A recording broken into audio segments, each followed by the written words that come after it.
अच्छा आदिल भाई, इस जगह को क्या कहते हैं? सर ये हजूरी बाग है।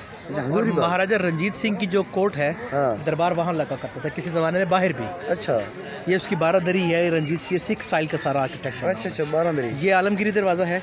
अच्छा लाहौर किले का जो असल दरवाज़ा है। हाँ। और वो सामने आप देखें वो बादशाह मस्जिद है। हाँ। और वो शायर मशरिक हमारे लामा इकबाल वहाँ आराम फरमा रहे हैं। अच्छा चलो वहाँ चलते हैं। वहाँ चलते हैं। और ये रोशनाई दरवाज़ा आपको दिखाते हैं। अच्छा रोशनाई दरवाज़ा।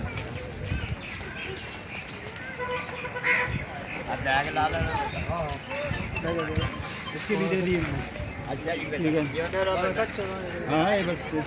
रोशनाई दरवाज़ा। अच्छा दे देंगे।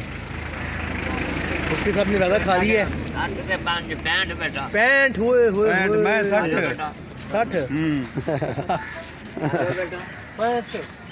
Yes, you are 65 kgs now. हजूरी बाग है जी।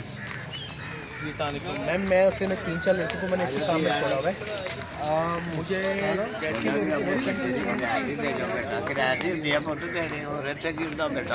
आ जाओ बेटा, अपना वजह करे बेटा, बच्चों को करे बेटा। अच्छा रोशनाई दरवाज़ा कौन सा है? Bro, ये रोड बलोच नहीं है, चित्ते तो चल मेरे बड़े। अच्छा आदिल साहब खुश स्टेट रोशनाई दरवाज़ा यही है? दुमी हर मेरे नवाजिश ठीक है रोक से दफा वारुन